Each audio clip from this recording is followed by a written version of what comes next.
Noah asked Tate gently about attending therapy to help with his anxiety and personality issues. Have you ever thought about going to therapy? Noah inquired. I'm currently in therapy myself. It helps to talk to somebody about things. Sometimes keeping everything inside makes it heavier. Tate shook his head slowly. Some things you don't talk about, Noah. Some things happen to you, things that become part of who you are, and talking about them doesn't always change them. It doesn't erase what happened. Sometimes it just makes it feel more real. Noah looked at him sadly but didn't push. I'm glad therapy works for you, Tate continued. I really am. If it helps you understand yourself and heal, then that's a good thing. I just don't know if I'm ready to open those doors. Some memories feel like they're better left where they are. Noah nodded, understanding that Tate wasn't rejecting him. He was protecting a wound he had carried for a very long time. A beat of silence passed before Tate added, more clipped, Chloe's brother got discharged from the hospital. Noah looked up. Oh, really? Yeah, Tate said. He moved to San Francisco, so that's that. He won't bother or harass you anymore. He said it like a door closing. Noah nodded slowly, processing it. That's good, I guess. Tate didn't respond right away. His eyes were fixed somewhere distant, like he was mentally moving through separate problems that didn't overlap neatly. Tate sat up in bed and glanced over at Noah. We're not really in each other's lives anymore, he said quietly, so there's no point talking about things that aren't going to impact us. You have your friends and I'll find something else to do. We don't really have anything in common anymore. He looked away, his expression unreadable. You have the first 3 Sundays of the month and I have the 4th Sunday. We don't even have to see each other if we don't want to. Honestly, I prefer it that way. Before Noah could respond, Tate stood and walked through his bedroom door without looking back. Noah stayed frozen on the bed, staring at the doorway where Tate had disappeared. He couldn't understand it. After everything they had shared, after all the moments where Tate had let him see pieces of himself that nobody else saw, why was he suddenly acting like Noah was a stranger? The distance hurt more than Noah expected. It wasn't just that Tate was pushing him away, it was that he seemed convinced there was no reason for them to matter to each other anymore. At dinner time, everyone gathered around the table and picked up their food. The tension in the room was impossible to ignore. Nobody said it out loud, but everyone could feel it. Noah hadn't even wanted to be there.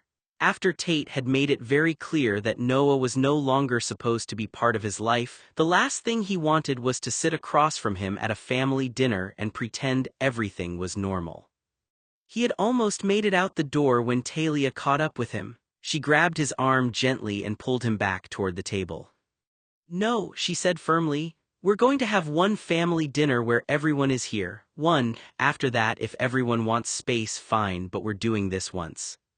Noah reluctantly sat down, feeling every pair of eyes in the room. Talia glanced at him and then gave him a pointed glare that made it obvious what she thought.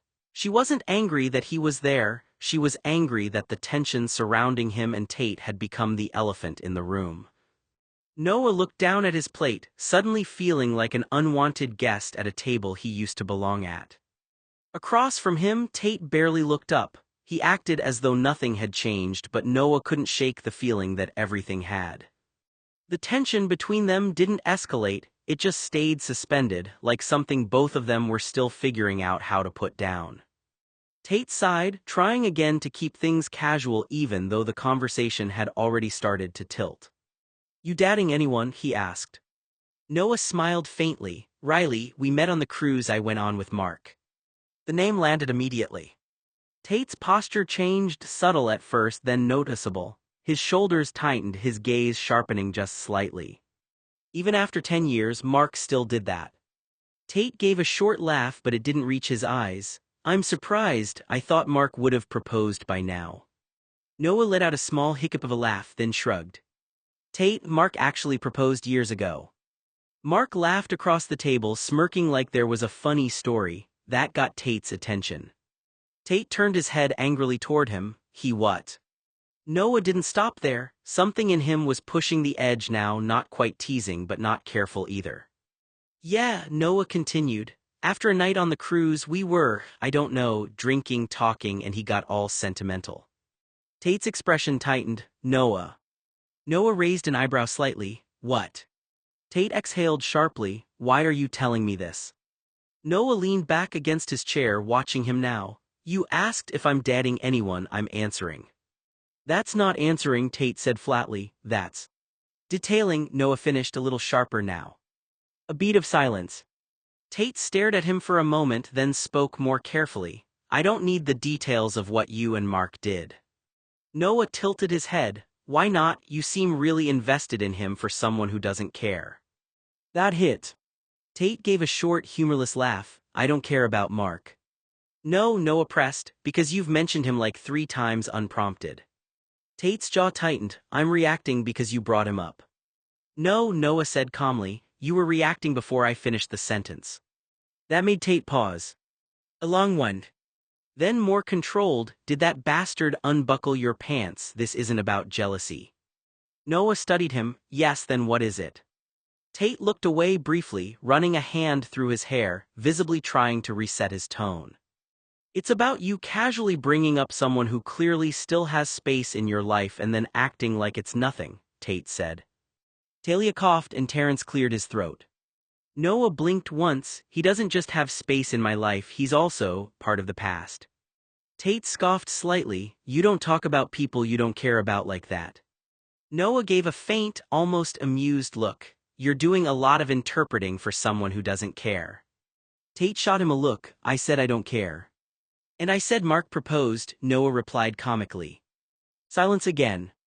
This one is heavier. Tate exhaled through his nose, visibly trying to keep control of the conversation instead of letting it spiral. Why would he propose after a cruise hookup? He asked finally, tone flatter now. Noah shrugged. He was drunk, emotional, it didn't mean anything. Tate nodded slowly, but his expression stayed tight. Right. Noah pushed a little more, softer this time but still deliberate. You hate him. Tate didn't answer immediately. Then, yes, I don't like what you're implying about him.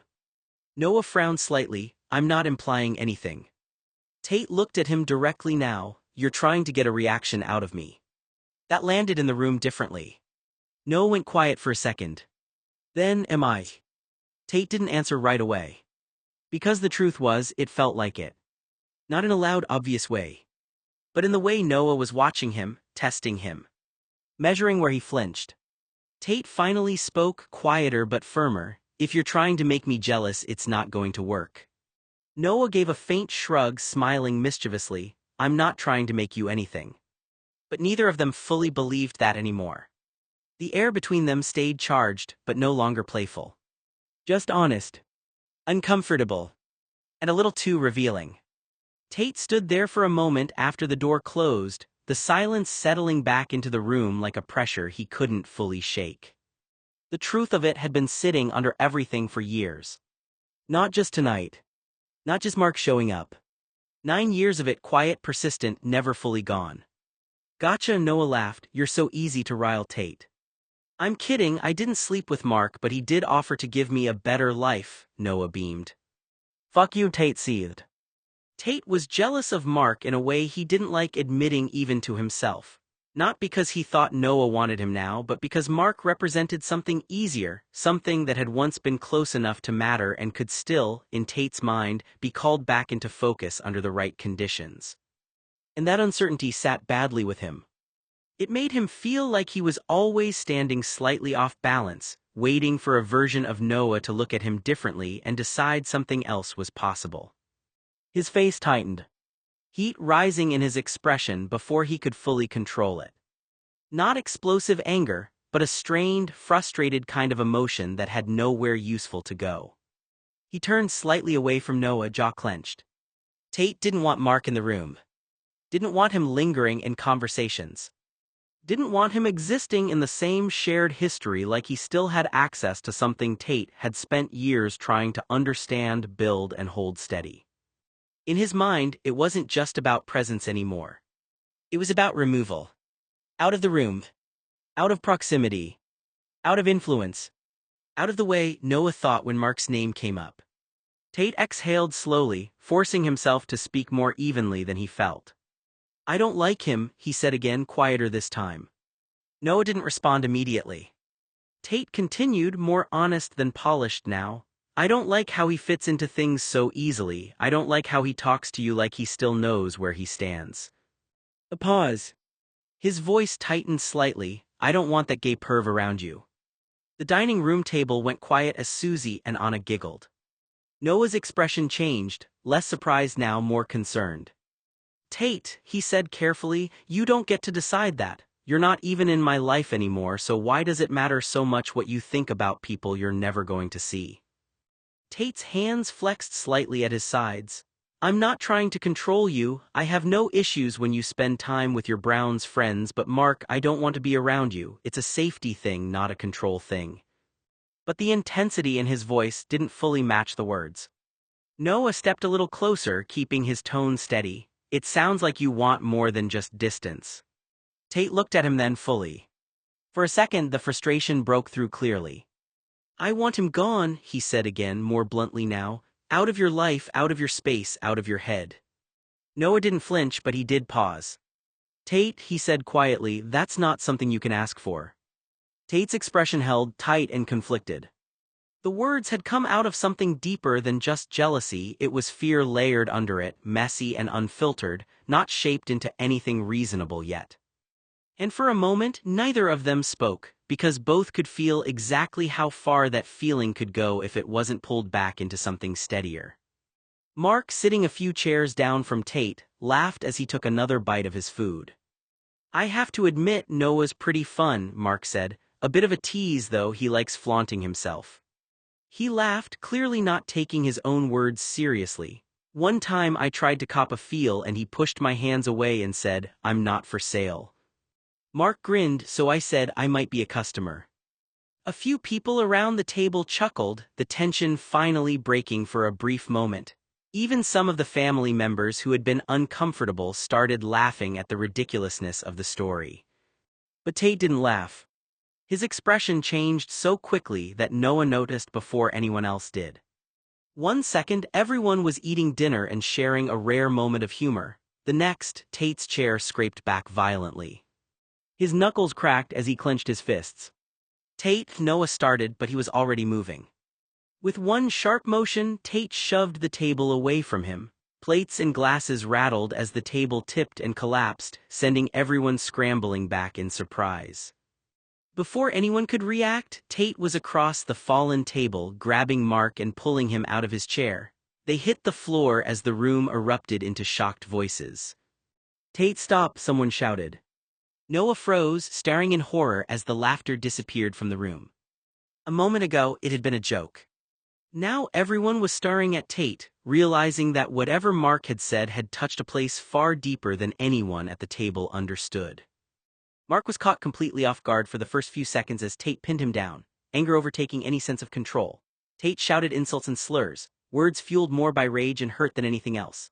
Noah watched in shock, not just because of the fight, but because Tate had spent so much time insisting he and Noah were no longer part of each other's lives. Yet here he was reacting as if someone had crossed a line that mattered more than he wanted to admit. After several moments, Mark managed to use his weight and surprise to flip Tate onto his back. Mark hovered over him, breathing heavily, a bitter smile crossing his face. I caught myself at Tate, Mark said. Tate glared up at him. Yeah, you did. Mark opened his mouth, making a mocking noise before spitting out a loogie that landed on Tate's face. Tate froze for a second, stunned by the disrespect. Look at that, Mark sneered. You got a gay loogie. The room went silent. Noah's expression changed instantly. Whatever anger had been in the room was replaced by disgust and disbelief. Everyone could see that this had stopped being a joke or a stupid argument. It had become something cruel and personal. Tate wiped his face, his eyes burning, not just from the humiliation but from realizing how far everything had spiraled. Mark wore a smug expression as he got back to his feet, brushing himself off like he had won some kind of contest. To the winner go the spoils, he said casually. Tate pushed himself up, his anger barely contained. Don't you dare. Mark ignored him. He walked toward Noah's chair, and before Noah could understand what was happening, Mark grabbed his arm and pulled him up from his seat. Noah stumbled in surprise, caught completely off guard. Mark, what? Noah said, but the moment moved too quickly. Mark leaned in and kissed him. For a few seconds the entire room froze. Noah's eyes widened, shocked and confused, unable to process what was happening. The kiss lasted only moments, but to everyone watching it felt like time had stopped. Then Tate moved. He crossed the room in an instant and grabbed Mark, pulling him away from Noah. Without hesitation, Tate struck him, ending the kiss immediately and sending the room into chaos again. "Get away from him," Tate said through clenched teeth. Noah stood there stunned, touching his lips as he tried to process what had just happened. The dinner that had started with laughter had turned into something nobody at the table would forget.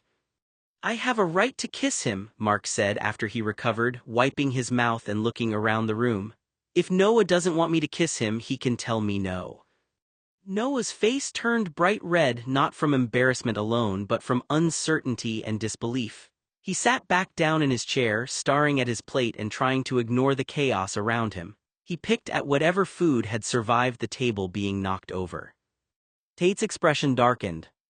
Before anyone could stop him, he crossed the room and shoved Mark back against the wall. Mark's eyes widened as Tate grabbed his shirt, his anger barely under control. "Tate," Talia shouted. The room went silent. "Will you two stop fighting like you're in high school?" Talia snapped. "There are people here trying to eat dinner. Help us put the table back up instead of acting like you're trying to prove something." For a moment, neither man moved. Then Mark pushed Tate away and straightened his clothes. Tate's hands dropped, but the tension between them remained. Mark shook his head and walked toward the living room. "When you're done," Mark said, looking back at Tate, "and you're ready to calm down and act like someone who doesn't have Noah in his life anymore, then I'll come back and sit at the table." Tate didn't respond. Noah watched him carefully, noticing the contradiction that everyone else seemed to notice, too.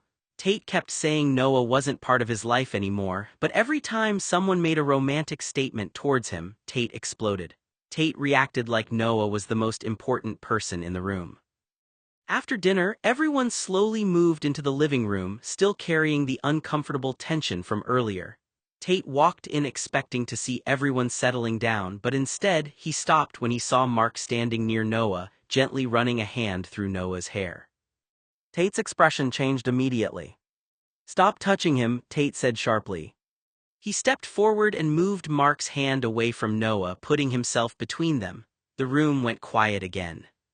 Chloe stood off to the side, watching her husband carefully. She had seen Tate deal with plenty of situations before, but she had never seen him react like this. Whenever another man flirted with her or showed interest in her, Tate usually didn't seem bothered. He trusted her, or at least he acted as he did. But with Noah it was different. She watched the way Tate's entire demeanor changed, the way his guard went up. The way his anger appeared before he even seemed aware of it himself. Chloe frowned, realizing there was something underneath all of this that Tate wasn't saying out loud. For someone who insisted Noah was no longer part of his life, Tate was acting like losing him was the one thing he couldn't tolerate. Mark leaned lightly against the wall, arms crossed, watching him with a calm expression that didn't quite match the tension in the air. Talia had invited Mark to dinner, and Tate resented that man's presence in Noah's sphere. Tate didn't waste time. "Leave," he said. Mark blinked once like he was checking if he'd heard him correctly. "I will in a minute once I say goodbye to Noah." "No," Tate replied immediately. "Now." A beat passed. Mark didn't move. Instead, he tilted his head slightly. "Your mom invited me, which is why I'm here. Is this still about me talking to Noah?" Tate's jaw tightened. "It's about you being here at all." From behind Tate, Talia stepped closer into the doorway but didn't interrupt yet. She was just inside the room, watching carefully. Mark glanced past Tate briefly, then back. "Noah, are you okay with this?" Noah answered evenly. "Mark, it's fine, just maybe give him space." That should have ended it. But Mark stayed where he was. "I'm not doing anything wrong," Mark said calmly. "I came to a house, I spoke to a friend, that's it." Tate's expression sharpened. "You're not staying." Mark let out a short breath, almost a laugh. "You don't get to decide that." That landed. A small silence followed, heavier now. Tate stepped half a pace closer. "This isn't your space to linger in." Mark straightened slightly off the wall now, tone still controlled but firmer. and it's not your job to gatekeep who Noah talks to. Noah finally spoke again, more directly this time. Mark, just go for now. Mark looked at him, searching his face. Then he exhaled slowly. You're really letting him do this? Noah's voice stayed steady. This isn't about letting anyone do anything, it's just not the time for this. Talia's dinner is a priority and we can work this out later. Mark studied them both for a moment longer. Then shook his head slightly. Fine. He didn't sound angry, more disappointed, like he'd decided the situation wasn't worth forcing. But he still didn't move immediately. That hesitation made Tate's posture tighten again. Now Tate said again, quieter but sharper. This time Mark finally pushed off the wall. All right, he said simply, I'm going. Tate, the next time you're at a doctor, make sure to have the physician look at your paranoia and jealousy. It's getting out of hand. Mark winked at Noah. But before he walked away, he looked at Noah one more time. Mark grinned, clearly enjoying the reaction he was getting. He stuck his finger in his mouth and then, before Tate could move away, shoved it into Tate's ear. Tate immediately jerked back with a startled yelp, his face twisting with disbelief and disgust.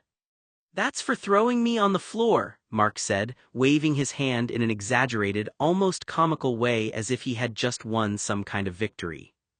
Then he smirked, I'll be over at your house later, we can cuddle and maybe if I'm really lucky we can get intimate. The joking tone disappeared from the room. Leave him alone, Tate said. His voice was low and sharp. Leave him alone, he repeated, this time through clenched teeth, almost hissing the words. Noah looked between them, unsure whether to step in or stay quiet. Everyone could feel the tension building. Chloe sat in the corner watching her husband closely. She had never seen Tate react this way before. She had seen him annoyed, angry, and defensive, but this was different. This was raw and immediate. She watched his posture tighten, his hands curl into fists, and the way his entire focus narrowed onto Mark. Tate looked like he was seconds away from exploding, and Chloe couldn't stop wondering why Noah was the one person who could make him lose control like this. Mark always seemed to know exactly which buttons to push. He leaned forward with a smug smile, deliberately trying to get a reaction out of Tate. I'll be there in 30 minutes, he said, still acting like the situation was a joke. We'll watch a movie, relax, and have a good time. It's a lot more fun when Tate isn't in your life, isn't it? We can do whatever we want, and Tate can go home with his wife and live his own life. Tate's expression hardened. Enough. His voice was quiet, but everyone in the room heard the warning in it. Before Mark could continue, Tate stepped forward and guided him toward the door. It wasn't a dramatic move or a challenge, it was Tate making a decision. You need to leave, Tate said. Mark laughed under his breath, still trying to provoke him. See, that's exactly what I mean. But Tate didn't respond. He simply opened the door and motioned for him to go. Behind them, Chloe watched silently. She had expected anger from Tate, maybe jealousy, maybe irritation, but what unsettled her was how personal it seemed. Tate wasn't reacting like someone annoyed by a stranger's behavior. He was reacting like someone terrified of losing something he refused to admit he still cared about. I love you, Blondie, Mark called out dramatically. He blew Noah exaggerated kisses with both hands, making a show of it as if he were performing for an audience. Tate's patience finally snapped. He opened the front door, grabbed Mark by the arm and pushed him outside. Go home, Tate shouted. Seriously, just go home. He slammed the front door shut behind him. For a few seconds, everyone stood there in silence. Then Mark appeared at the open window, still determined to have the last word. He continued making ridiculous gestures toward Noah, acting like he was declaring his undying affection from a stage. Tate stared at him in disbelief. Without saying a word, he walked over to the window and closed the blinds. Behind him, Noah started laughing. Not because he thought Tate's anger was funny, but because he had never seen Tate this completely undone. The man who always seemed controlled, confident, and impossible to rattle looked like he was barely holding himself together. Chloe sat quietly in the corner, watching her husband with wide eyes. She had seen Tate irritated, she had seen him angry, she had seen him defend himself and stand his ground. But she had never seen him unravel like this. The jealousy was written all over his face, and that was the part that shocked her the most. Tate kept insisting Noah wasn't part of his life anymore. Yet watching him now, Chloe couldn't understand how someone who claimed not to care could look so completely devastated by the idea of someone else taking his place. Tate didn't even have a chance to say a word. A sharp knock echoed through the living room. Everyone turned toward the closed windows of the front bay area. Mark was standing outside again. The room fell silent as Tate stared at him, already exhausted from trying to keep his anger under control. Then Mark said one more thing, something that immediately changed Tate's expression. Noah saw it happen. The humor disappeared, the disbelief disappeared. What replaced it was pure anger. Tate's jaw tightened, his hands curling into fists at his sides.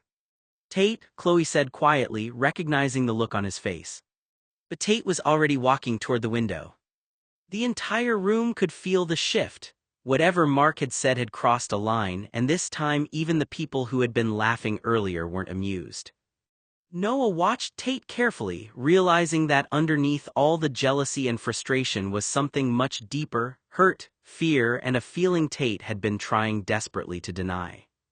For the first time that night, nobody thought Tate was overreacting. Everyone just wanted him to calm down before things went too far. "Call me later, hot stuff," Mark said. Then, after a pause, he added, "if you want to." Tate didn't move until Mark drove away. Only then did he step back into the room and close the door, slower this time, but still firm. Noah watched him carefully. "You didn't have to push Mark that hard," Noah said quietly. Tate didn't answer right away. Then finally, "I did." Noah held his gaze, because of him. Tate paused. Not denying it. Not fully explaining it either. And that silence said more than either of them wanted it to. Silence settled in the living room. Noah stood near the couch, arms folded tightly across his chest, staring at the floorboards as though they held something worth studying. The argument had drained all the energy out of him. Mark's departure left behind a strange ache, relief tangled with guilt. Behind him, Tate exhaled shakily. For a moment, Noah thought Tate might say something sharp, something defensive to cover the rawness still hanging in the air. That was usually how Tate survived emotions he didn't know how to hold. Noah forced a small smile, trying to break the unbearable tension in the room. "Well, good night, everybody," he said. "I think I should go home. Mark will probably be over there in about 10 minutes. Talia looked like she wanted to say something, but Noah was already gathering his things. "Thank you for inviting me to dinner," Noah said. "I'm sorry your roast ended up on the floor because Tate couldn't keep control of his emotions." The comment landed heavily. Noah put on his shoes and grabbed his overcoat before turning back toward Tate. "Have a good night," he said. "Enjoy driving your wife home, so much for being out of your life." Then he walked toward the door. Tate stood there silently, watching him leave. He wanted to say something, anything, but the words wouldn't come. What bothered him wasn't just that Noah was leaving, it was where Noah was going. The thought of Mark showing up at Noah's house acting like he had won some kind of victory made Tate's stomach twist. He told himself it was anger, he told himself it was a concern. But deep down he knew exactly what it was. Jealousy. And the worst part was that Noah had been right. Tate had spent so much time insisting Noah wasn't part of his life anymore. Yet the idea of someone else taking his place made him feel like he was losing something he had never admitted he still wanted. Tate pulled out his phone, his expression cold and determined. "Hello, yes, I'd like to report a stolen vehicle," he said. Everyone in the room turned toward him. "A silver 1994 Lincoln Town car, yes, that's the one, it's currently heading toward North Hill Street." He paused, listening. "Yes, it's registered. Please locate the vehicle and have the person driving it detained." A few seconds later he said, "Yes, thank you." Then he hung up. Tate's mother stared at him in disbelief. "Tate." He slipped his phone back into his pocket. Mark, still outside, had no idea what was happening. Tate looked toward the window with a satisfied expression. "Mark is going to spend his night dealing with the police," he said. The room went silent. Chloe watched him carefully. She understood the reason behind it immediately. Tate wasn't thinking clearly anymore. He wasn't reacting like someone who was simply annoyed, he was reacting like someone desperate to stop Noah from leaving and going somewhere else. He had spent all night saying Noah wasn't part of his life. But now he was using every excuse he could find to keep Mark away from him. And everyone in the room could see the contradiction, even if Tate couldn't admit it himself. Tate looked almost satisfied with himself as he walked toward the entryway and slipped on his shoes. "You can find your own way home, Chloe," he said. "I think I'm going to go for a drive." Chloe stared after him, knowing exactly what kind of drive this was. She didn't say anything, but the look on her face made it clear she wasn't fooled. A few minutes later, Tate was behind the wheel, heading across town. When he finally pulled up near Noah's house, he saw him sitting on the front porch. Noah looked like he had been waiting, checking the street every few minutes for Mark's car. But Mark never arrived. Instead, Noah looked up and saw Tate standing beside his own car. For a moment, neither of them spoke. Noah's expression shifted from surprise to confusion. "Tate." Tate stood there, suddenly less certain than he had been moments before. The confidence he had felt at dinner was gone. Seeing Noah sitting there alone made everything feel different. Noah looked down the street and then back at him. "Where's Mark?" Tate didn't answer immediately. And that silence told Noah more than words could. Tate stepped inside and guided Noah back into the house, closing the door behind him. "Mark should be here any minute," Tate said. "Until he gets here, go get me something to drink." Noah stared at him. "I don't think so." Tate frowned. "Noah." "No, you said I was out of your life," Noah said, his voice sharper now. "You made that very clear, then you spent the entire night acting like a jealous boyfriend. Which one is it?" Tate looked away, annoyed. "I'm just being protective." "For old time's sake," Noah asked. Tate's expression hardened. "That man is a pervert. He still wants something from you 9 years later." Noah crossed his arms. "And what does it matter?" Tate looked at him. "Whether or not he gets what he wants shouldn't be your business anymore," Noah continued. "You told me I wasn't part of your life." The words landed harder than Tate expected. Noah shook his head. "Why aren't you home with your wife?" Tate didn't answer. Instead, he walked farther into the room and sat down on Noah's couch, trying to look calm even though everything about him was tense. Noah watched him carefully.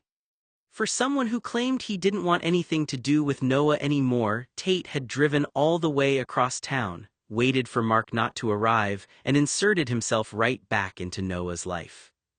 And neither of them wanted to say the obvious thing out loud. Instead, Tate crossed the room quietly. "Tate." Before Noah could finish, Tate wrapped an arm around his waist and pulled him close. The movement was sudden but desperate, almost clinging. Noah stumbled lightly against him, his cheek brushing Tate's shoulder before Tate tucked him firmly against his chest. Tate lowered his head and buried his face in Noah's hair. Noah froze. Tate never held him like this unless something inside him was breaking. A slow breath warmed Noah's temple as Tate nuzzled against him, not caring how vulnerable it looked. His grip tightened fractionally, like he was afraid Noah might disappear if he loosened it even an inch. For 13 years, Noah realized Tate had lived with this fear. Not fear of Mark hurting him. Fear of losing him to Mark. The understanding settled heavily in Noah's chest. Mark had always been easy to love, steady, patient, gentle in ways Tate had never learned to be. Mark listened when Noah spoke, remembered small things, smoothed over silences instead of filling them with tension. And Noah had loved him for it. Not romantically, not fully. But deeply enough that Tate had noticed every glance, every laugh, every instinctive turn Noah made toward Mark whenever things became difficult. Tate had spent 9 years watching that bond grow while secretly fearing it would one day outweigh theirs. "Tate," Noah murmured softly. Tate only shook his head against him. His voice came rough and low. "I know." Noah frowned slightly. "Know what?" "That you love him." The words weren't angry. That was what made them hurt. Tate lifted his head just enough to look down at him, eyes red-rimmed with exhaustion rather than rage. "There are parts of you he reaches that I can't," Tate swallowed hard. "I've known that for a long time." Noah's chest tightened painfully. Tate gave a humorless laugh under his breath and looked away for a second, ashamed of the confession. "Mark makes you feel safe," he admitted quietly. "You soften around him. his fingers curled tighter in Noah's shirt, and every year I kept thinking maybe eventually you'd realize you didn't need me anymore. No, Noah said immediately. But Tate's expression didn't change. 9 years of fear could not be erased by a single denial. Noah slowly lifted his arms and wrapped them around Tate's waist. Tate, he whispered again, gentler this time, Mark was never you. Tate closed his eyes. Noah rested his forehead against Tate's collarbone and spoke carefully, trying to put impossible feelings into words. I'm fond of him because he gave me things you didn't know how to give. He paused, but that doesn't mean I ever wanted him instead of you. Tate's breathing hitched slightly. Noah felt it. All those years, Noah continued softly, you kept competing with someone who was never trying to take your place. For a long moment Tate said nothing. Then his arms tightened around Noah with enough force to make Noah's ribs ache, and Tate buried his face against his hair again like he needed the closeness to survive. Noah let him. Because beneath the jealousy, beneath the bitterness and fear, Tate had only ever been terrified of being left behind. Tate's fingers slid into Noah's hair slowly, almost carefully, like he still couldn't believe he was allowed to touch him after everything that had happened. The gesture should have comforted Noah. Instead, it cracked something open inside him. Because a year ago, those same hands had abandoned him. A year ago, Noah had come home to an empty house and a single note left on the fridge in Tate's sharp, unforgiving handwriting. That was it. No explanation. No goodbye is worth anything.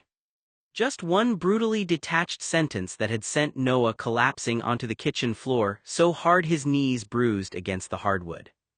Noah still remembered the silence afterward, the horrible silence, the kind that swallowed entire rooms whole. He remembered sitting there for hours staring at the note while his chest caved in on itself, unable to breathe around the realization that Tate had left him behind so coldly it sounded like Noah had meant nothing at all. And now Tate wanted to be jealous. The bitterness rose hot and sharp in Noah's throat. Tate shouldn't have had the right. Not when Mark had been the one who stayed. Mark had been the one kneeling beside Noah on that kitchen floor after finding him barely responsive to his phone calls. Mark had quietly removed the note from Noah's shaking hands before Noah ripped it apart. Mark had slept in the guest room for weeks afterward because Noah couldn't stand being alone in the house Tate had abandoned. Mark had witnessed every ugly part of Noah's grief without asking for anything in return. So yes, Noah loved Mark in a way. How could he not? But it was different. Always different. Tate's hand tightened faintly in his hair, pulling Noah back to the present. Noah realized belatedly that he'd gone rigid in Tate's arms. Tate noticed too.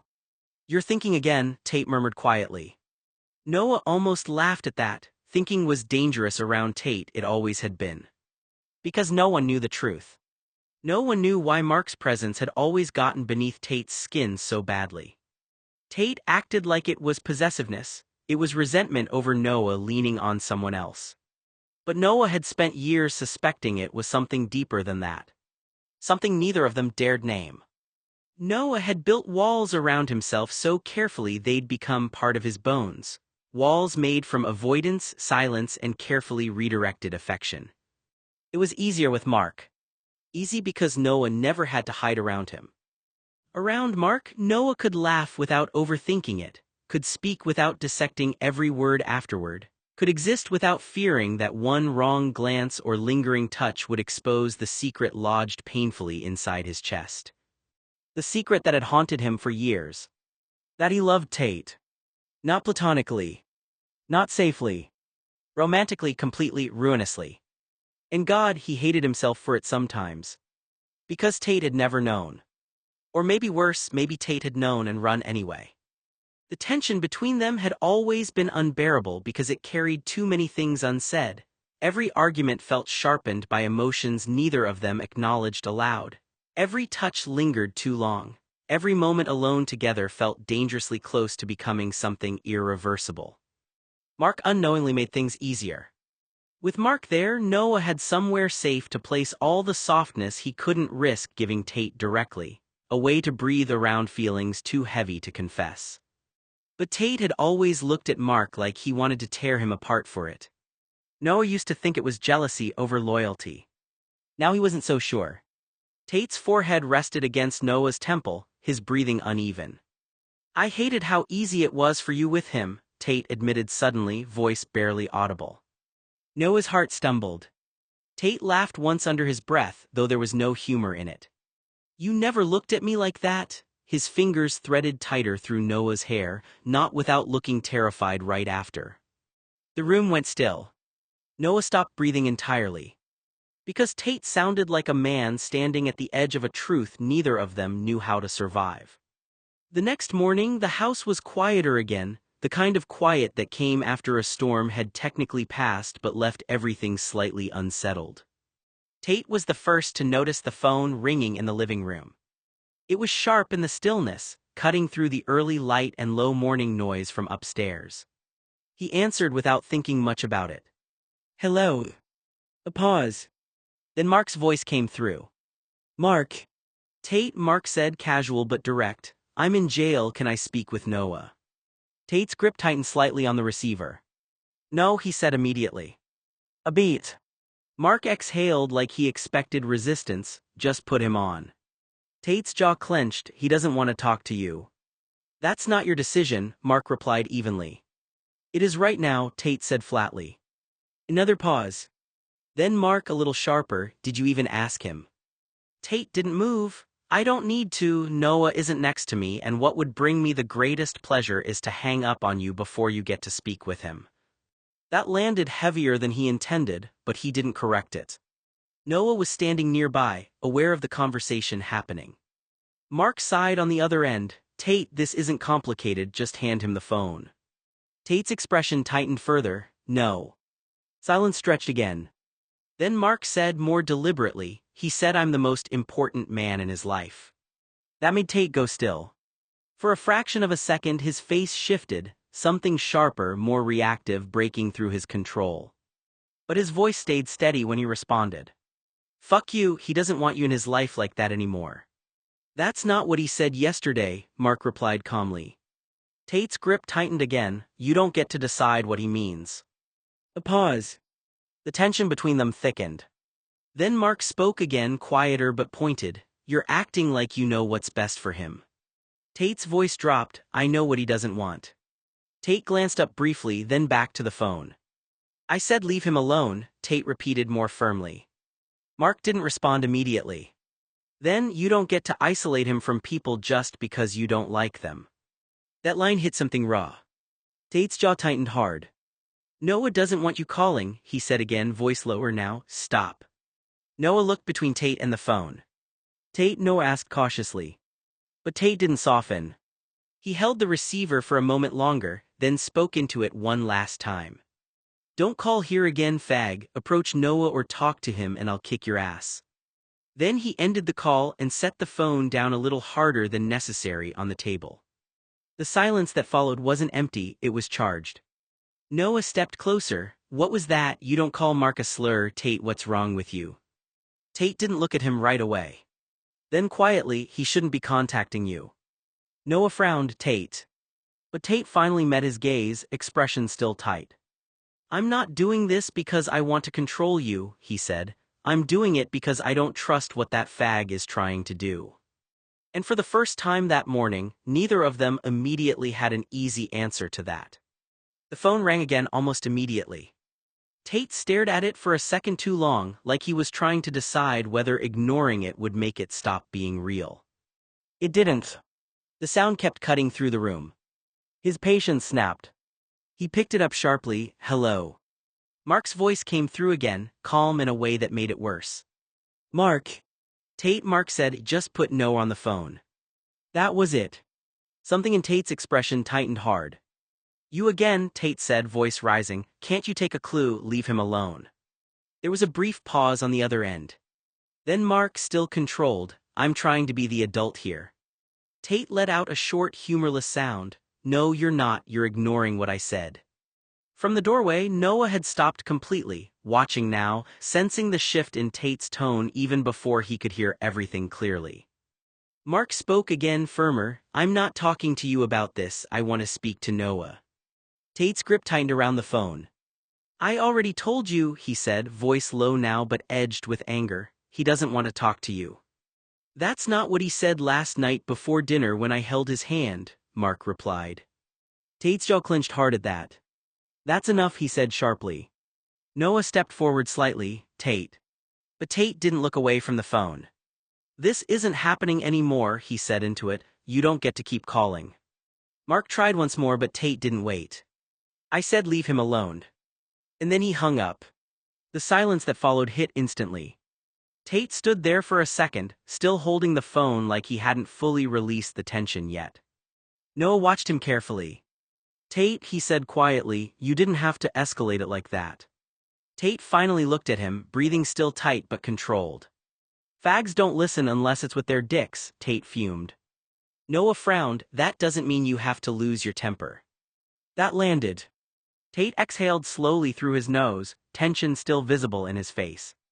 But no longer rising. I don't like him contacting you, he said again, quieter this time. Noah held his gaze for a moment. Then I get that. A pause. But you don't get to decide how it's handled alone. Tate didn't respond immediately. The phone sat between them like a closed argument. And for now, neither of them reached for it again. The phone rang again almost immediately. Tate didn't hesitate this time. He grabbed it before it could ring a second time, jaw already tight. Hello, he said sharply. Mark's voice came through instantly. Hi Noah, Mark said casually, is the asshole gone? Tate's expression darkened immediately. It's still me, jerkwad, he said flatly. A brief pause. Then Mark let out a small laugh. Oh, hi Tate, it's always a pleasure to talk with His Highness. Noah closed his eyes briefly, already feeling the tension spike between them through the phone line alone. Tate leaned against the kitchen counter, gripping the handset tighter. You know, one day you're going to develop a survival instinct. And miss out on our charming conversations like this, Mark asked lightly. Never. Noah rubbed a hand over his face. Mark. No, Mark continued. I want to hear where this goes. Tate sounds one inconvenience away from committing a felony. Tate's jaw flexed. Too late for that, you think you're funny. I am funny, you're just emotionally constipated. Noah choked on a startled laugh before he could stop himself. The sound hit Tate instantly. His eyes snapped toward Noah. There it was again. That softness. That unconscious warmth Noah gave Mark so freely. Something ugly twisted in Tate's chest. Mark must have heard Noah laugh too because his voice gentled slightly. There he is. I was starting to think Tate buried you under the floorboards. Keep talking, Tate muttered darkly, and I might bury you. See, Mark said, hostile, repressed, deeply in love with Noah. The room went dead silent.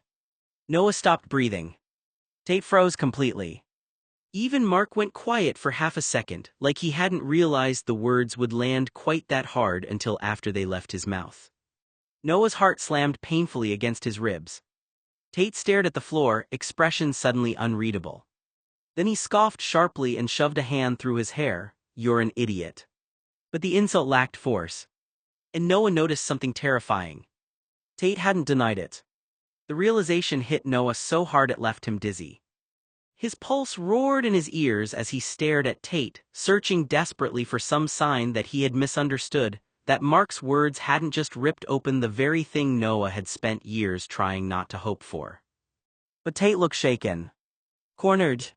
And worst of all, guilty. Tate clenched his teeth so hard the muscle in his jaw jumped violently. Then he suddenly yelled into the receiver, voice sharp with something dangerously close to panic. Leave him alone. The outburst echoed through the kitchen. Noah flinched. On the other end of the line, Mark didn't sound bothered in the slightest. If anything, he sounded entertained. This phone tag is kind of fun, he said lightly. We should do it more often. Noah warned weakly, mortified. But Mark only hummed thoughtfully. Actually, this explains a lot. Tate looked ready to strangle him through the phone. You really are unbelievable, Tate snapped.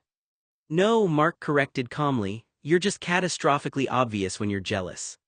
I am not jealous. Noah nearly laughed at how immediate the denial was. Mark laughed openly this time. Tate, you once got angry because Noah hugged me after I brought him cold medicine. You touched his face. You were gone for 3 days. That's not the point. It absolutely is the point. Tate dragged a hand down his face in visible frustration while Noah stood frozen nearby, unable to process any of this properly. Because Mark sounded far too comfortable with the conversation. Like he'd known. For a long time. Noah stared at the phone in disbelief. Wait, you knew. Mark went quiet for one beat too long. Then, oh sweetheart. Tate visibly died inside. Mark sighed softly into the receiver. I thought you knew. Noah's entire brain stopped functioning. Beside him, Tate looked like he wanted the floor to open and swallow him whole. Tate's grip tightened on the receiver. You're not calling him. I'm not calling you, Mark replied. I'm trying to talk to Noah.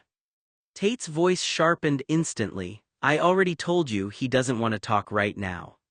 That's not what he said before, Mark countered. Tate exhaled sharply through his nose. You're not listening. There was a beat of silence. Then Mark spoke again, quieter this time. No, he said carefully, I think you're panicking. Tate's entire body went rigid. Noah stared at him from across the kitchen, heart pounding harder with every second this conversation continued. Because Mark wasn't pushing randomly anymore. He sounded like someone nudging at a crack he'd noticed years ago. Tate laughed once, short, humorless, dangerous. You think you know everything, don't you? I know enough. You know nothing. Oh, come on, Mark sighed. You practically bit my head off every time Noah smiled at me for the last decade. That's not. And then you vanished for a year because you were doing the right thing, which was honestly the dumbest martyr act I've ever witnessed. Noah blinked hard. Tate looked genuinely stunned. What? Mark continued mercilessly. Did you really think disappearing was going to make him happier? You running away doesn't make anyone less sure who you love, Tate. Noah's breath caught. Tate's face drained slightly of color. For the first time since the call started, real uncertainty flickered across his expression. That wasn't, Tate started roughly before stopping himself. Mark softened just a fraction. You left because you loved him. The words settled into the room like thunder. Noah couldn't breathe. Tate looked physically trapped now, shoulders tight, fingers clenched white around the phone receiver. No, Tate said automatically. But weaker this time. Mark sighed knowingly. Tate. I said no. You left because staying hurt too much. You must have been afraid to admit it to yourself and to him, so your only option was to run. You're 27 years old and maybe you should finally gain some courage and propose. Silence. Noah watched Tate's throat move with a hard swallow. You're crazy, Tate hissed. Watched years of anger and defensiveness begin cracking apart under the weight of truths nobody had ever forced him to face out loud. Mark's voice gentled further. You loved him so much you thought leaving would free him from you. Tate shut his eyes. And Noah realized with sudden, devastating clarity that Tate's cruel note hadn't been written by someone who stopped caring. Tate's fear of Mark had not been born solely from cruelty. It came from the slow erosion that happens when someone loves you so fiercely that they begin destroying both of you, trying not to lose you. Tate carried his emotions like exposed wires, every feeling immediate, unbearable, and too large for him to contain. Loving Noah had cracked something open inside him, and because he lacked the maturity to name what he needed, everything came out wrong. Violent, defensive, loud. He needed Noah with an intensity that frightened him. But Tate had the emotional development of someone frozen at the moment abandonment first taught him fear. He did not know how to ask for reassurance without sounding accusatory. He did not know how to express loneliness without blaming it on someone else. Every vulnerable instinct inside him translated itself into anger before it could be expressed in language. So instead of saying I need you here, Tate picked fights. Instead of admitting I'm terrified you'll leave, he became possessive, sharp, impossible to calm. Instead of confessing I don't know how to survive this feeling, he erupted until the room shook with it. And Noah, patient far beyond reason, became both witness and casualty to it all. That was what made Mark so frightening to Noah in the end. Mark recognized the volatility in Tate immediately, the instability hidden beneath charm and wounded eyes, and understood how easily love could become destruction when someone was emotionally trapped inside their own unhealed fear. Tate was not monstrous. He was stunted, desperate, and drowning in needs he had never learned to voice gently. But desperation, left unchecked, can wound people just as deeply as malice ever could. Then Mark, more direct now, put him on the phone. Tate shook his head even though Mark couldn't see it. No. Noah stepped closer, drawn by Tate's shift, tense, braced, now defensive in a way no longer rooted in anger. Tate didn't look away from the call. Mark's voice suddenly broke the silence. He leaned back with a knowing smile and began reciting a short poem, his tone almost theatrical. Two hearts fight beneath the same moon. One holds on, one leaves too soon. A jealous shadow, a borrowed name. Two men burning in the same flame. The first shot comes from a wounded pride. The second from the fear we hide. Love turns bitter when hands compete. And victory tastes like defeat. Noah looked at him uneasily.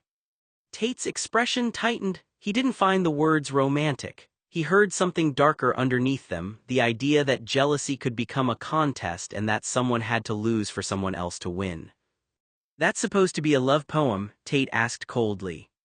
Mark shrugged. "Depends who you ask." Noah looked between them, realizing the entire evening had become less about jokes and more about two people circling around the same question neither wanted to admit: who actually had a claim on his heart?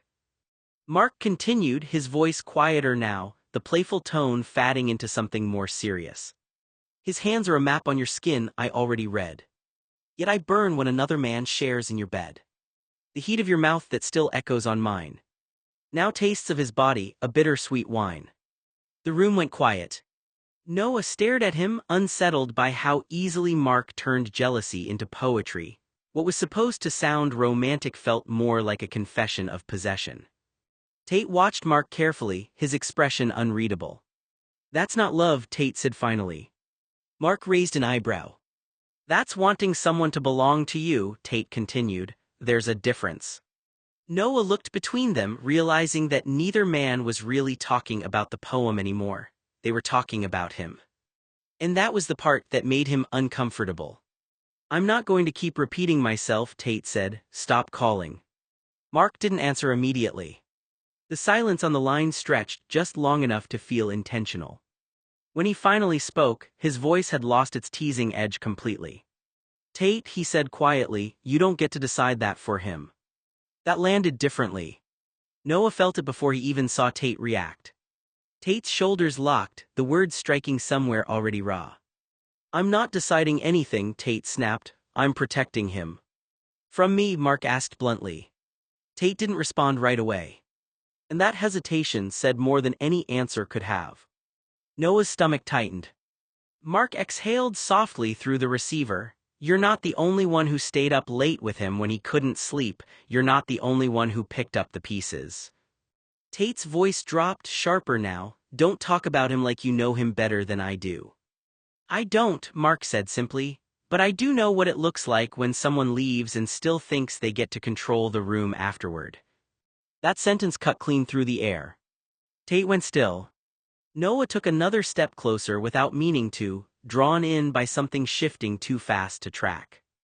Tate finally spoke, but his voice was lower now, controlled in the way it got when he was trying not to fall apart.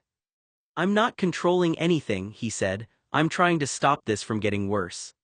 Mark's tone softened again, but only slightly, then let him speak. A pause. Longer this time. Tate didn't move. Didn't look at Noah. But his grip on the receiver tightened, like letting go would mean losing something he wasn't ready to face. "No," Tate said again, quieter now, "not like this." Mark sighed, like he was dealing with something mildly inconvenient. "Tate, I'm going to talk to him whether you like it or not. My relationship with Noah has nothing to do with you, and my bond with Noah isn't taking anything away from your relationship."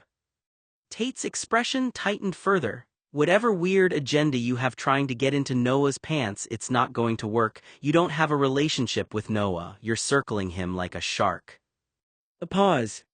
It wasn't just silence this time. It felt like the entire house had gone still enough to hear the electricity in the walls. Noah's breath caught sharply. Even Mark didn't respond immediately. When he did, his voice had gone very quiet. "You think that's what this is about?" Tate's grip on the receiver didn't loosen. "I know what I see." "That's funny," Mark said slowly, "because I think what you see is mostly your own fear talking." Tate let out a short, disbelieving laugh. "My fear?" "Yeah," Mark replied. Your fear of losing him to anyone who doesn't flinch when he looks at them. That hit something deep. Noah watched Tate's jaw flex hard, the restraint barely holding him together. Mark continued, steadier now. I'm not circling him, I've been his friend for 9 years, that's it. And if you actually listened instead of reacting, you'd know I've spent most of the last year trying to make sure he was okay after you left him. Tate flinched, small, involuntary but real. Noah saw it. And something inside him twisted painfully at the sight. Mark's voice softened again, but it didn't lose its edge. You don't get to come back and start assigning intentions to everyone else while ignoring what you did to him. Silence again. Thicker this time. Tate stared down at the counter, breathing unevenly, like every word was landing somewhere he couldn't block anymore. And Noah, standing just behind him, finally understood something he hadn't wanted to admit. This wasn't just jealousy. It was grief tangled with guilt, still bleeding through everything Tate said. Then Mark's voice changed slightly, less playful, more pointed. I've had an intimate, close relationship with Noah for 9 years. You don't get to block him from people because you're uncomfortable. Tate's voice dropped lower. This isn't about control. Then what is it about? Mark asked. Tate didn't answer immediately. Because the honest answer, what he felt, was harder to put into words without it sounding like what he was trying not to be. Instead, Tate said firmly, Noah is mine, you're not taking my source of nighttime comfort from me, it's about respect and history, and you're not showing any. Another pause. Mark tilted his head, the smile on his face fading into something more pointed. I thought Noah was out of your life, he said, and you're married, so why do you need nighttime comfort? The question landed harder than Tate expected. For once, Tate didn't have an immediate answer. He opened his mouth but nothing came out. Noah noticed the silence first. It wasn't like Tate was ignoring the question or refusing to answer. It looked like he had been caught somewhere between the present and a memory he didn't want to face. Mark watched him closely. Tate, Noah asked softly. Tate blinked, seeming to come back to the room. For a moment, Noah wondered if Tate was slipping into an old version of himself, back to a time when everything between them was simpler, before the marriage, before the distance, before all the reasons he had convinced himself he needed to stay away. Noah noticed the change too. The joking atmosphere was gone, nobody laughed. He just watched Tate with growing concern, realizing this wasn't only about jealousy anymore. Something deeper was happening, and even Tate didn't seem to fully understand it. Noah stepped closer now, clearly ready to intervene but still listening, caught between the instinct to stop the conversation and the unsettling need to understand where it was going. The word mine hung in the air too long. Tate didn't seem to realize he'd said it like that. Or maybe he did. Maybe he just didn't know how else to describe the thing he was terrified of losing. On the other end of the line, Mark finally spoke again, calmer, but firm in a way that cut through the tension instead of feeding it. I'm not your enemy here. Tate let out a short, sharp breath, then stopped acting like one. I'm not, Mark replied. I'm responding to you acting like Noah is something you can lock down and defend. Tate's eyes flickered briefly toward Noah at that, as if realizing too late that Noah was close enough to hear everything now.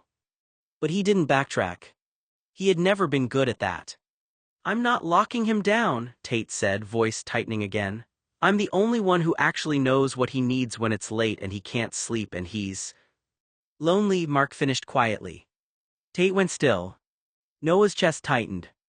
Mark didn't press immediately. When he spoke again, it was softer but more grounded. You think you're the only person he calls when he's struggling because you're special, Mark said. But I think it's because you're the only person he feels like he has to survive. That landed differently. Heavier. Tate's grip on the receiver loosened a fraction. Then tightened again like his body couldn't decide what to do with the information. Noah finally spoke, voice low, Tate. Tate didn't look at him. Not yet. But something in him had shifted, like the ground beneath whatever certainty he had been standing on was no longer stable. And for the first time since the call started, Tate didn't have an immediate answer. Tate let out a short, humorless breath, then act like it. Silence stretched again. Then Mark said more quietly, "Just let me talk to him." Tate's breath came out uneven, like he was holding himself together by sheer force. Then quieter but somehow worse for how steady it sounded, he said, "Noah is my property." The words landed wrong in the room immediately. Even the silence reacted. Noah went completely still. Mark didn't speak right away, as if he needed a second just to confirm he'd heard correctly. Tate didn't stop there. "I think of him as mine," he added, voice tightening again as if he was trying to justify it before anyone could challenge it. "That's what you don't understand. It's not about control, it's about what he is to me." Noah's throat went dry. "Stop," Noah said, finally finding his voice. Not loud, but sharp enough that it cut through Tate's momentum.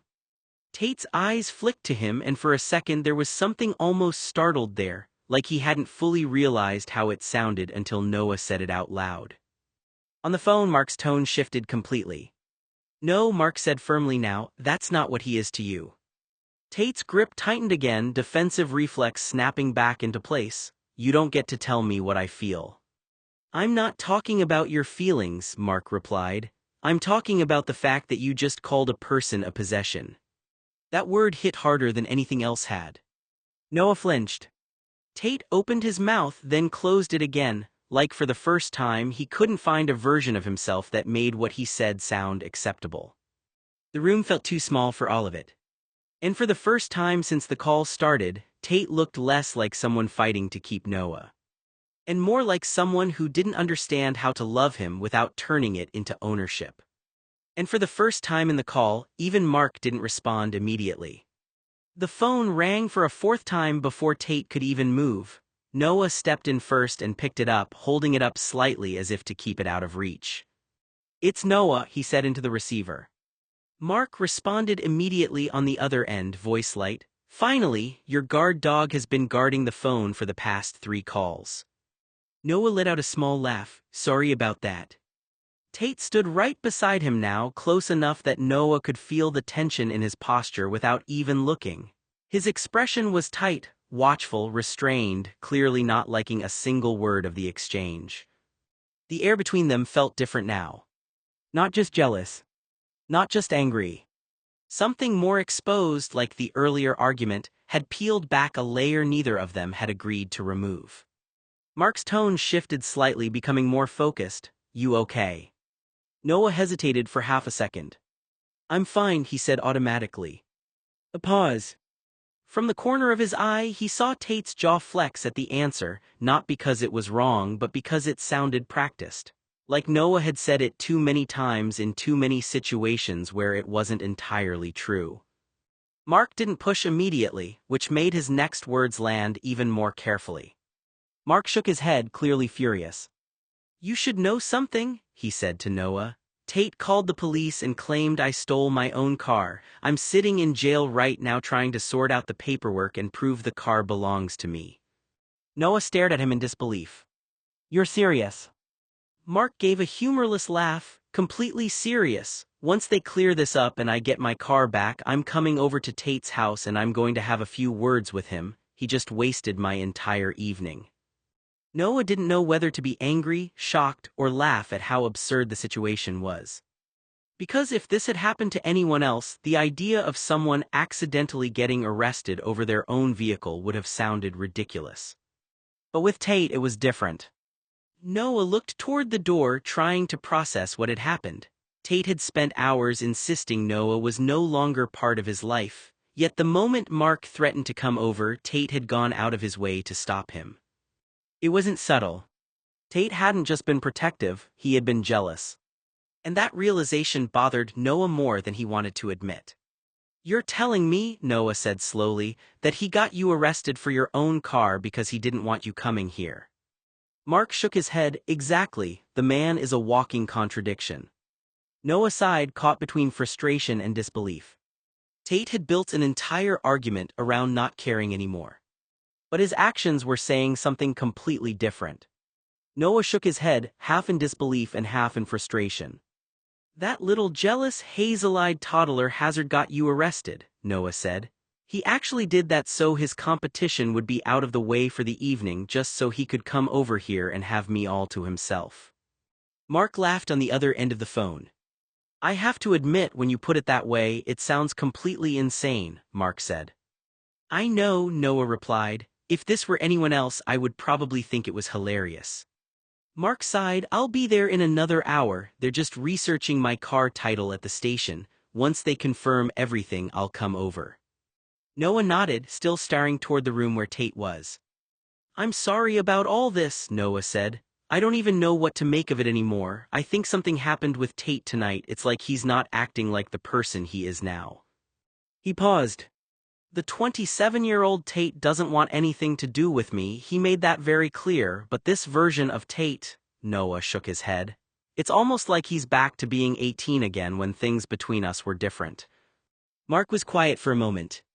Noah lowered his voice. Maybe I should call Andrew and have him come over and talk to Tate, not because I think he can magically fix anything, but because someone needs to figure out what is going on with him. He looked toward the hallway, worried despite everything. Because whatever this is, it isn't just jealousy anymore.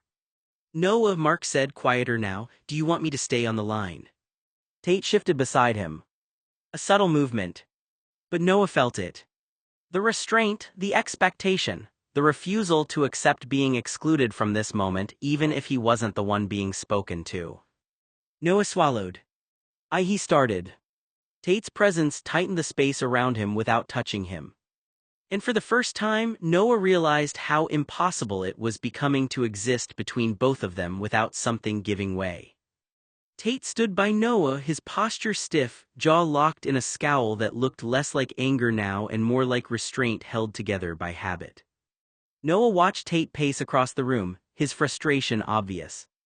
The adult hazel-eyed toddler is back, Noah muttered, shaking his head.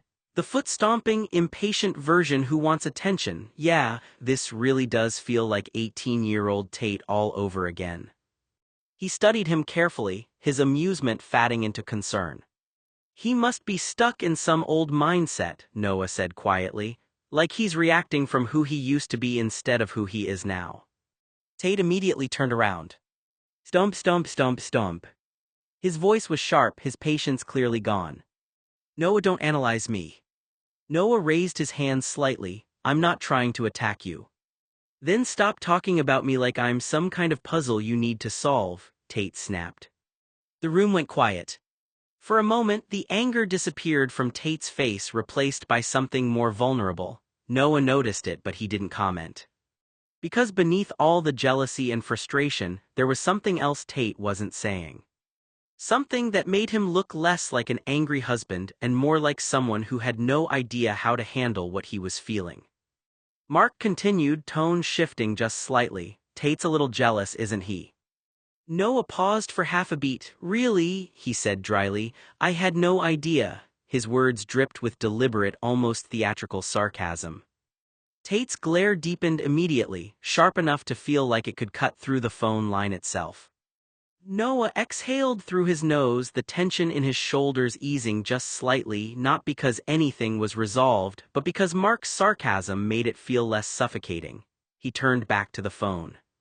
What do you actually want, Mark? That time Mark didn't joke. His voice dropped a little, losing the edge it had been wearing for most of the conversation.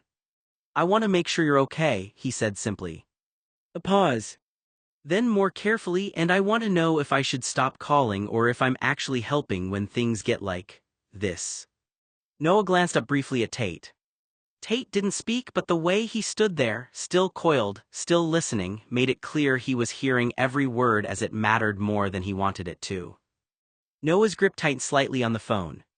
Because that question wasn't simple. Not anymore. Not with Tate standing right there, watching like he was trying not to lose something he didn't know how to share. A pause. Then Mark said casually, dinner, just dinner, you me tomorrow night. Noah nodded his head slightly, sure, Riley's busy anyway.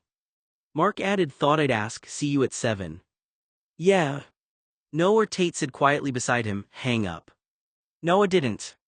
Mark, Noah said jokingly into the phone, stop calling, I'm not marrying you. Another pause. Tate scowls. Then Mark, lighter again, all right, maybe I'll propose again while I'm at it. Tate's expression snapped. Not loud anger this time, something sharper, more contained, as a pressure valve pushed too far. No, Tate said immediately, voice low but absolute, you're done talking. Noah frowned slightly, Tate. Hang up, Tate repeated slower now, right now. But Noah didn't move. And that, more than anything, seemed to crack something in Tate's composure. Mark's tone softened just a fraction on the other end, like he'd picked up on the shift too. Hey, he said carefully, I was joking, obviously. Noah let out a breath that was almost a laugh. Yeah, I know. Tate didn't laugh. Didn't soften. Didn't step back. Instead, he looked at Noah like he was trying to understand where he stood in all of this, where he fit in a conversation that kept making room for someone else even when he was standing right there. Mark's voice came again, quieter now. Noah, do you actually want me to hang up? That question changed the air. Because it wasn't aimed at Tate. It wasn't reactive. It was for Noah. And for the first time since this started, the room stopped feeling like a fight between two men. And started feeling like a choice Noah couldn't avoid making. That did it. Tate's face tightened sharply, anger flashing through his expression, controlled only by effort, not calm. Noah heard it too and immediately cut in, laughing. Don't do that. Mark laughed softly. Relax, I'm joking. But Tate was already leaning in, hand reaching for the phone. Noah, he said again, jealous but sharper now. Hang up. Stomp, stomp, stomp. No, Noah replied, still focused on the call. Mark, stop, you're making me laugh. Tate's patience snapped. The jealousy clawing through him made his stomach contract so violently that it bordered on nausea. For the last 10 minutes, he had sat across the room listening to Noah laugh softly into the phone, that warm, effortless laugh Tate could never seem to pull from him anymore. Not the way Mark could. Never the way Mark could. And every second of it scraped against something raw inside him. Noah didn't even realize what he was doing. That was the worst part, the unconscious softness in his voice, the relaxed curve of his shoulders, the way his eyes lit up while talking to someone else. Someone Tate had spent years trying not to resent. Tate rose from the couch before he fully realized he was moving. The chair legs scraped softly against the floor, but the sound might as well have been a gunshot in his ears. His body was already in motion before his thoughts could catch up, before reason could step in and slow him down. He crossed the room in a few tight strides, the air feeling heavier with every step, like the space between him and Noah was narrowing into something suffocating. Noah was still on the phone. Still smiling faintly at something Mark had said. That smile did it. Something in Tate broke clean through whatever restraint he had left. Noah, he said again, but this time it wasn't quiet. It was sharp, strained, unsteady in a way he clearly hated. Noah glanced up mid-conversation, distracted. And in that split second, just that fraction of hesitation where Noah wasn't fully looking at him, Tate reached out. Not violently, not yet, but fast enough. His hand closed over Noah's wrist and the phone at the same time, cutting through the moment like a snapped wire. Enough, Tate said, voice tight. Hang up. Noah froze. And on the other end of the line, Mark went quiet too, like even he could feel the shift now. Noah glanced up briefly, distracted. Hold on. Tate's restraint snapped, and his jealousy and insecurity exploded all at once. Tate reached over Noah's hand and pressed the button on the handset. The line went dead instantly.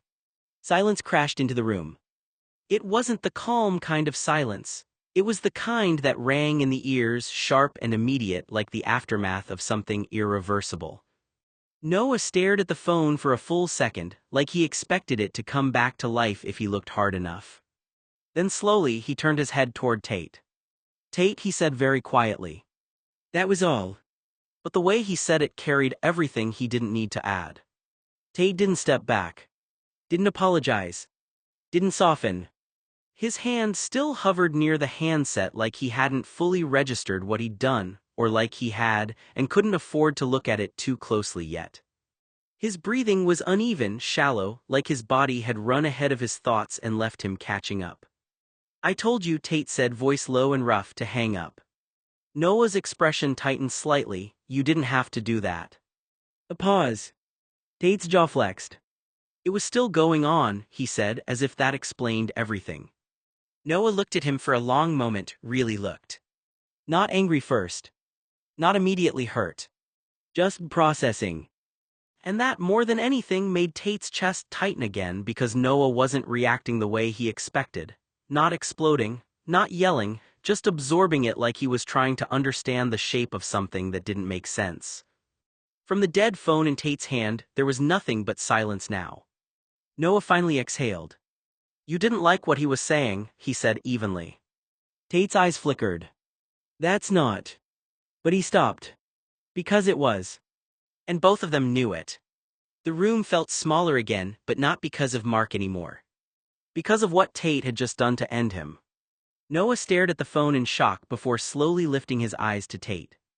Tate. His voice wasn't loud. But disappointment hit harder than anger ever could. Tate stood over him, breathing unevenly, jaw clenched so tightly it hurt. Even now, with the call ended, Mark's laughter still echoed in his head like a taunt. What? Tate snapped. Was he saying something so important you couldn't survive 5 minutes without hearing his voice? Noah blinked at him. What is wrong with you? The question should have been simple. Instead, it landed like a knife. Because Tate didn't know how to answer it without exposing everything he had spent years trying to bury. What was wrong with him? Why did hearing Noah laugh with Mark feel like being skinned alive? Why did every look Noah gave another person feel like loss before anything had even been taken?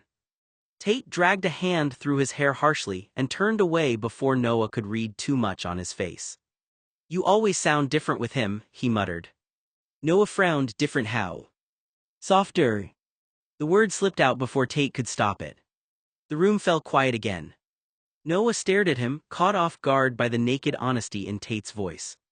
Tate laughed bitterly under his breath, packing once across the room like he suddenly couldn't stand still. I don't know why I even bother anymore, he said quietly. The second he calls, it's like I disappear. That's not true. Isn't it? Tate finally looked at him then, and the emotion in his eyes startled Noah into silence. It wasn't just anger. It was hurt. Raw, exhausted, and hurt stretched across 9 years of watching Noah give pieces of himself away so easily to someone else while Tate stood there, starving for things he didn't even know how to ask for. You never laugh with me like that anymore, Tate admitted roughly. Noah's breath caught. That's because you sent me out of your life, Tate. You can't have it both ways. Now I need to take you home to see Chloe. Shame on you, Noah said, staring at Tate. You called in a false report so Mark would get arrested for stealing his own car. You should be ashamed of yourself. Tate looked away, clearly irritated. Because underneath the jealousy, underneath the irritation and sharp words, Tate sounded devastated and noticeably hurt. Noah lowered the phone slowly, staring at it for a second before turning his head toward Tate. That wasn't necessary, he said evenly. Tate didn't move right away. His jaw was still tight, eyes fixed on the phone as he could still hear the call through it. You enjoy riling me up, and he wasn't stopping, Tate said flatly. No, replied, but I was talking. A beat. Tate finally looked at him. Still tense, still wound tight. I don't like how he talks to you, Tate said quietly. Noah held his gaze. Then you need to let me deal with it. The words hung there, simple, direct, and not really negotiable. For once, the room didn't shift into an argument. Just silence. Heavy but contained. You jealous toddler, Noah added. Tate's foot hit the floor. Stomp, stomp, stomp. Noah rolled his eyes. Tate glared at him. I won't be ignored. Noah sighed, more tired than angry now. He picked up his phone again and called Andrew, explaining everything that had happened, the jealousy, the impulsive decisions, the way Tate seemed to be acting like a much younger version of himself instead of the person Noah knew now. Noah didn't know exactly what was going on, but he knew something was wrong and that Tate needed someone to talk to. After the call, Noah drove Tate home. Tate sat quietly during the ride, clearly unhappy that the night was ending this way. He didn't want to go back yet. He didn't want to face the distance between them again. But Chloe was waiting for him. When they arrived, Noah stepped out of the car. Tate followed behind him, staying just a little too close, like he was afraid Noah would disappear if he walked too far away. At the porch, Tate reached out and held onto a small piece of Noah's coat. Noah looked back at him. For a moment, neither of them spoke. Then Noah gently guided him toward the door and rang the doorbell. "Okay," Noah said quietly. "We're going to get you inside, get you some rest, and tomorrow Andrew will come over and talk with you. Right now, you need sleep." Tate looked like he wanted to argue. He opened his mouth, searching for the right words, but nothing came out. Before he could say anything, Noah walked back to his car. Tate stood on the porch watching him leave. The car pulled away, and Tate was left alone with the uncomfortable silence of his own thoughts. The next morning, Noah woke up after finally getting 8 hours of sleep. For a few seconds, everything felt normal. Then he tried to move and realized something heavy was resting on top of him. Noah frowned. He didn't remember anyone coming over. He didn't remember falling asleep with anyone there. Riley, he wondered sleepily, thinking maybe Riley had stayed the night and he had somehow forgot. Then he opened his eyes. It wasn't Riley. Tate was lying on top of him, completely comfortable, smiling as he had just woken up on the best morning of his life. Noah froze. "Tate." Tate's smile widened. The confusion immediately turned into disbelief. Noah knew Tate didn't have a driver's license, which left only two possibilities. He had driven there illegally, or he had somehow walked the 7 miles from his Beverly Hills mansion to Noah's house. Either option was unbelievable. Noah stared at him, trying to process what he was seeing. The strangest part wasn't even that Tate was there. It was the expression on his face. He didn't look like the guarded, distant 27-year-old who had insisted Noah was no longer part of his life. He looked like the 18-year-old version Noah remembered, the younger Tate who was openly happy, stubborn, and completely convinced that if he wanted something badly enough, the world would somehow make room for it. Tate looked content, like he had finally gotten exactly what he wanted. And Noah had no idea whether to be worried, frustrated, or simply exhausted. Tate shifted in his sleep, still wearing that content expression. He leaned down and pressed a few sleepy kisses against Noah's temple, making exaggerated little kissing sounds without even seeming fully awake. That was the last straw. Noah's eyes widened. "Okay, no." Before Tate could react, Noah pushed him away. Tate rolled off the bed with a startled gasp and landed on the floor with a heavy thump. For a moment there was silence. Tate blinked up at the ceiling, completely confused.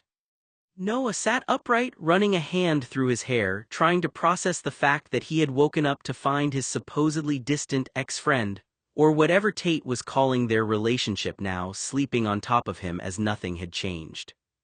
"Tate," Noah said, exasperated, "what are you doing?"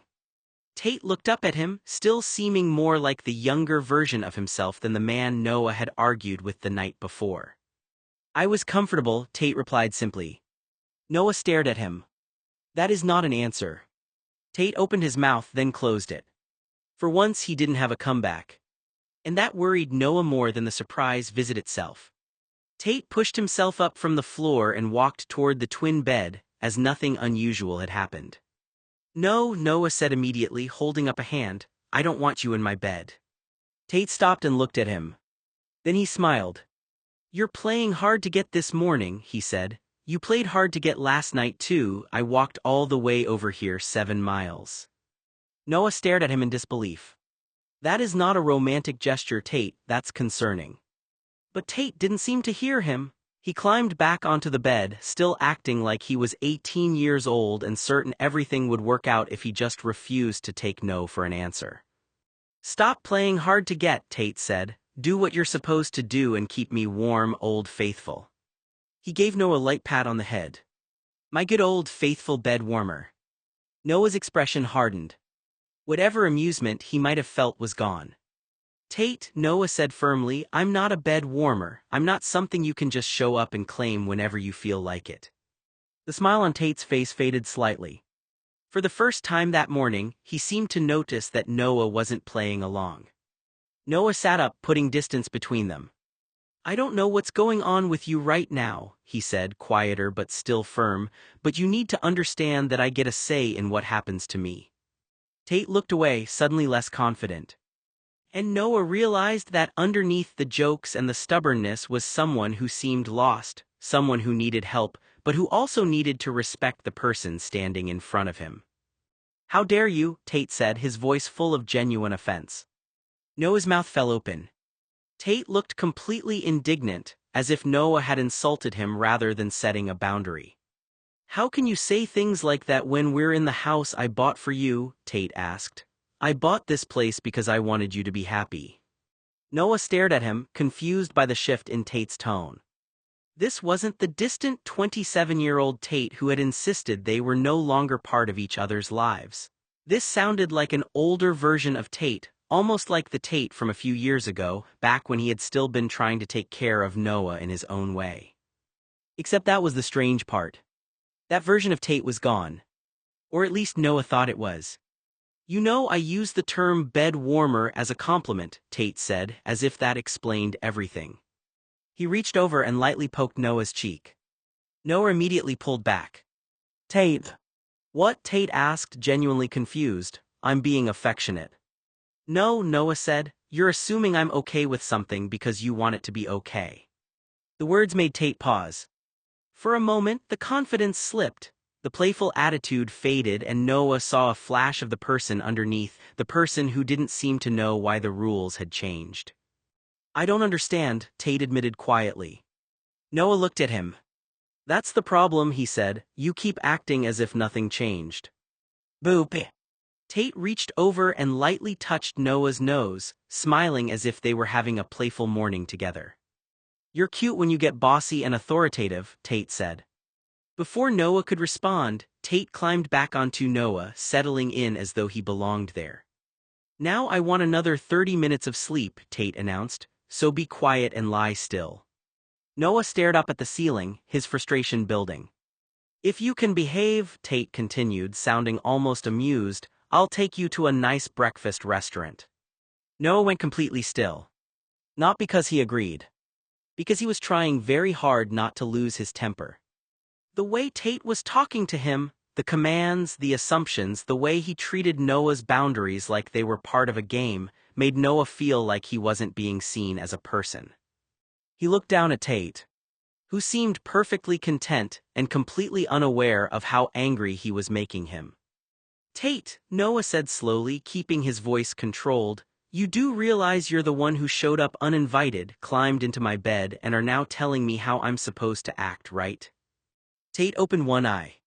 You make everything so complicated, he murmured. Noah almost laughed from disbelief. No, Noah said, I'm making it clear. For the first time that morning, Tate's smile began to fade. Noah reached over to the nightstand, grabbed his glass of water and, without hesitation, poured it over Tate. The cold water soaked through Tate's clothes, running down his face into his hair and over his ears.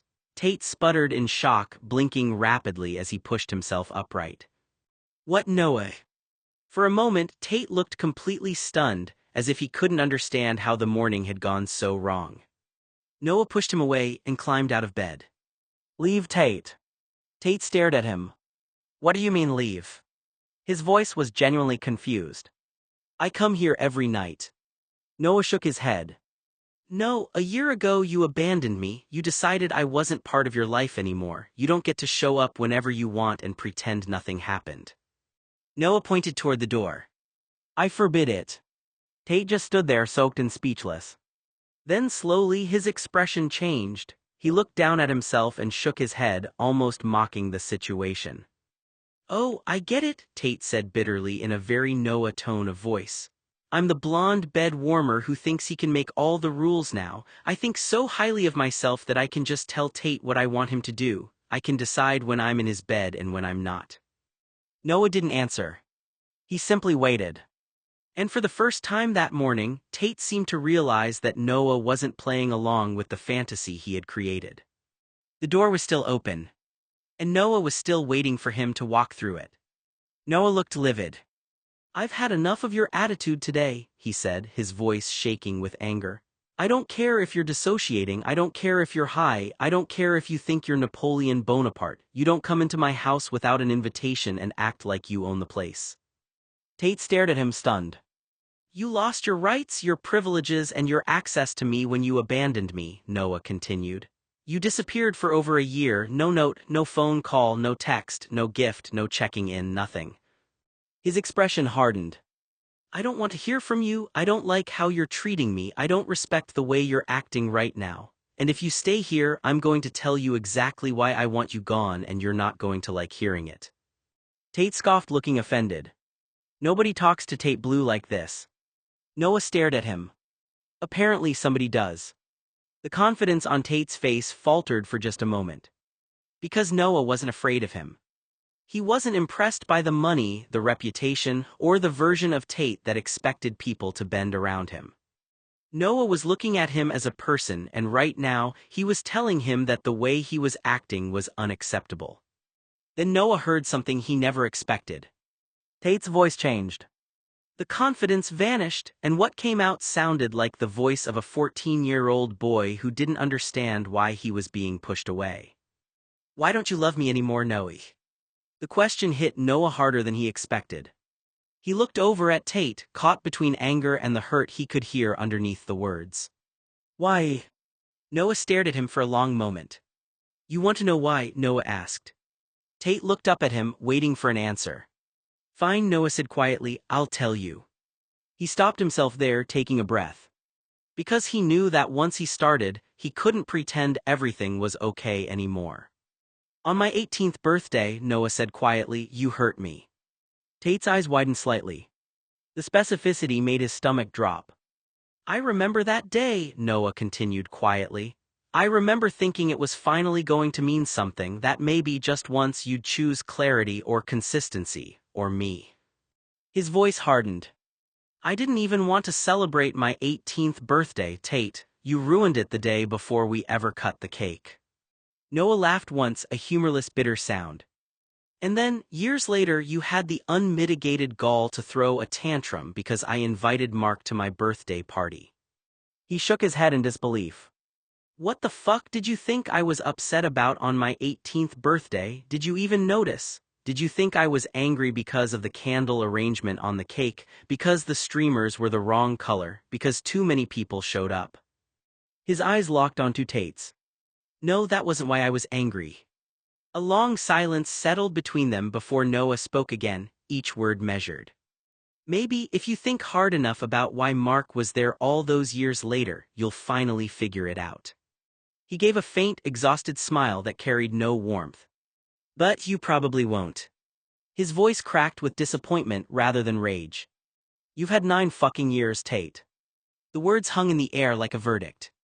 Noah watched Tate's face carefully, waiting for even the smallest flicker of understanding, for guilt, realization, anything. Instead, Tate simply stared back, his expression caught somewhere between confusion and disbelief, as though Noah had spoken in a language he couldn't understand. That hurt more than Noah cared to admit. Noah's composure finally broke. I acted like I actually wanted that 18th birthday party, he yelled. I smiled, I thanked people, I laughed when everyone expected me to laugh. He shook his head, tears gathering in his eyes. But I didn't want any of it. His voice softened into something almost childlike. I didn't want the cake, I didn't care about the presents, I didn't care about the decorations or who was there. I didn't even want to celebrate it with you, I was trapped and I couldn't say no. He swallowed. All I wanted to go upstairs. His eyes drifted away, as if he were standing in that house again. I wanted to climb into a bed that wasn't even mine, pull your blankets over my head and disappear. A tear rolled down his cheek. I didn't want to celebrate, I didn't even want to be seen. He laughed bitterly. But I stood there anyway. I stood through a party I never wanted because I was too nice to tell everyone I wished I wasn't there. His expression hardened. And then years later, you had the nerve to get angry because Mark came to a birthday party that I threw in my 20s. He jabbed a finger toward Tate. You don't have that right. His voice rose. You have no right. A humorless laugh escaped him. And maybe Mark being there ruined your day. He shrugged. Good, that's karma, you still don't get it. You never will. It's been 9 years since my 18th birthday and you still don't have the slightest clue why I was devastated. His disappointment was sharper than his anger now. Because you have no internal reflection. You don't stop and ask yourself what happened, you don't think about what you did, you just expect everyone else to explain your own life to you. Noah twisted his face into a perfect imitation of Tate. Why don't you just explain it to me, Noah? He immediately dropped the act. Why should I? If you didn't care enough to figure it out in 9 years, what's the point? Silence filled the room. Tate didn't answer. His lips parted but no words came out. He stared at Noah as if he'd just heard a language he should have understood years ago. His breathing became uneven. The word died almost immediately. He rubbed the back of his neck, then dropped his hand, looking helpless. I never knew. His voice was barely audible. I knew you were upset that day. He swallowed hard. I thought it was something else. His eyes searched Noah's face, desperate for something to hold on to. I didn't know you wanted to hide upstairs. I didn't know you wanted to be alone in my room. I didn't know you wanted me. The realization settled over him with crushing weight. His shoulders slumped. He replayed that birthday in his mind, the cake, the guests, Noah's forced smile, the laughter that suddenly looked fake in hindsight. For the first time, the memory didn't center on himself. It centered on Noah. Tate closed his eyes. Oh. The single word escaped like the breath had been knocked out of him. When he looked back up, there was no anger left. Only regret. I spent 9 years asking the wrong question. His voice cracked. I kept asking why you wouldn't explain it. Another painful pause. I never asked myself why you were hurting in the first place. He looked at Noah with tears beginning to form. I'm so sorry. Noah didn't answer. He simply looked back at Tate, waiting to see whether this moment of reflection would finally last, or whether, like every other time, Tate would retreat into himself once the pain became too difficult to face. His voice cracked.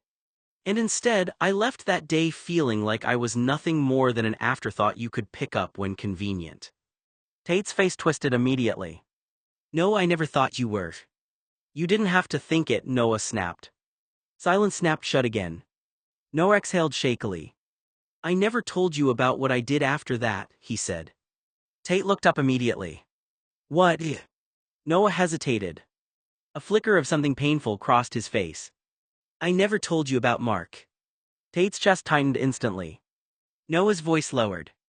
Because you wouldn't have understood it, he said, and honestly, you still don't. Tate's eyes searched his face desperately. Noah, please. Noah ignored it.